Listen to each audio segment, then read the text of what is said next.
Hi all, welcome to my channel. I'm Will Wyvern. Tonight I want to talk about altars. I believe there are three basic types of altars that I want to talk about. As always, these are my thoughts, my beliefs, my opinions. This is what works for me. In over 30 years of practicing, this is what I have found works for me. I share with you so you can find what works for you in your practice. Now, what is an altar? The basic definition is an altar is a place where you can make an offering or a sacrifice to your god or goddess. That is the basic definition. I look at an altar as so much more. It's a place where you can do rituals.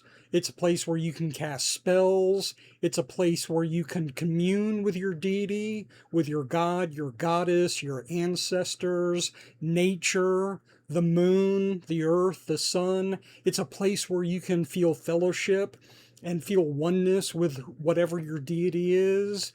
It's a place, a sacred space. It's a place where you can go to get away from the craziness of the world. If you get into an argument or a fight with someone, you just need some quiet time.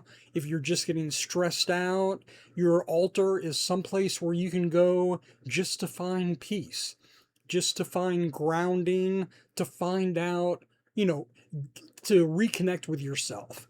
I think an altar is so much more. So, what are the three basic types of altars? The first is the permanent altar. If you're lucky enough to have space in your home where you can set up a permanent altar, someplace where you can always go, where you can make sacred, where you can set up your tools and your gods and goddesses and your equipment. And if you're lucky enough to have a space like that, a permanent altar is great.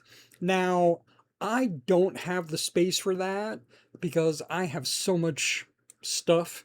And what I like to use is what I call a temporary or a transient altar. That's when you set up an altar and create your sacred space wherever you have, wherever you have room.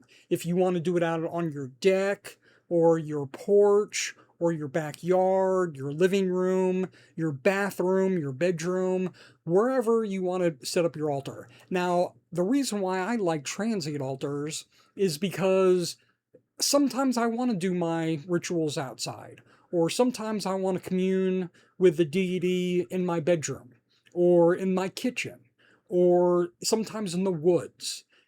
That's why I like temporary or transient altars. Those are ones you can set up wherever you feel, wherever you have an urge to set up an altar, make that space sacred, do your ritual, commune with your deity, cast your spells, whatever you want to do, and then you can take down your altar, clear the space, and use it for everyday stuff. That's why I like transient altars or temporary altars.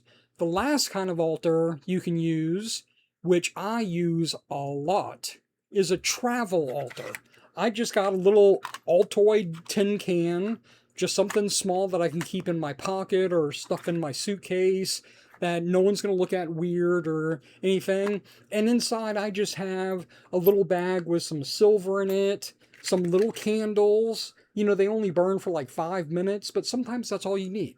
Sometimes you just want to set up a sacred space, commune with your deity, commune with your ancestors, feel Mother Nature. You just want to do some grounding exercises, or you just want to meditate. 5 minutes sometimes is all you need. So set up a little candle.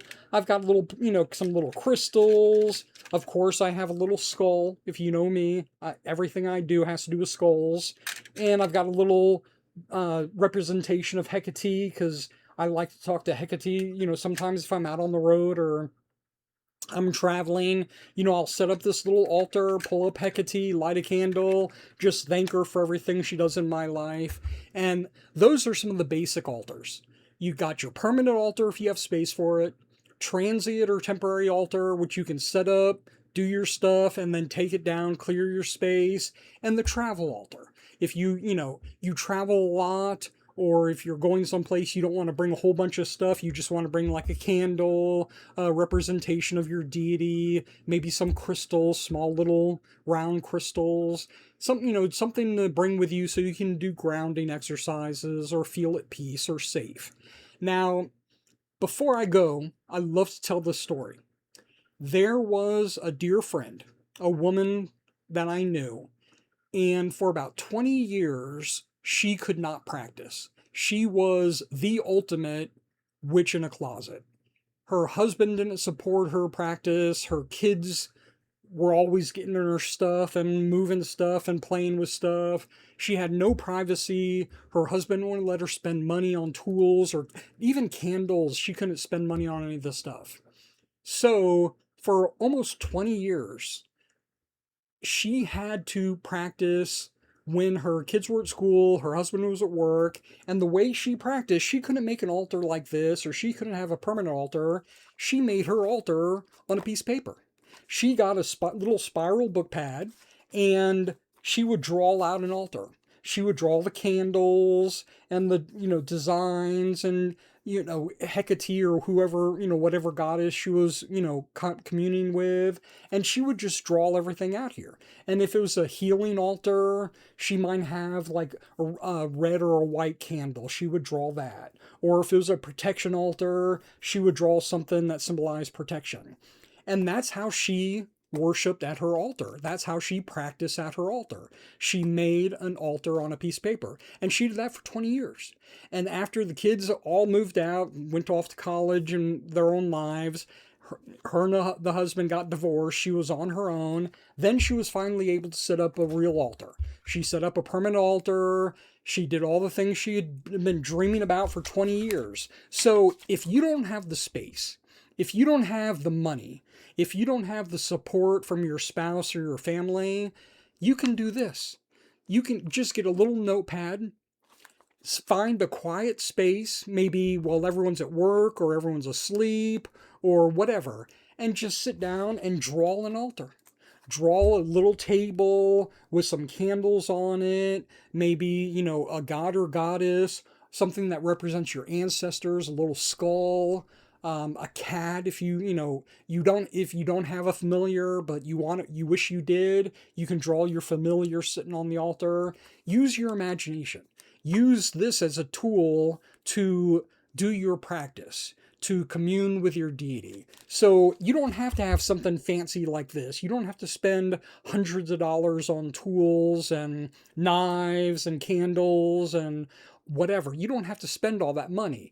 You can just use your imagination. Draw it out on a piece of paper. The deity the deity knows your heart. The deity, whatever your god, your goddess, your ancestors, nature, they know your heart. And if you make an effort and you can't afford this stuff, but you can afford a little notepad and a marker, and you can draw out your altar and representation of your deity and representation of your magic, how you want to work your magic, they're going to understand and they're going to honor your, what you do.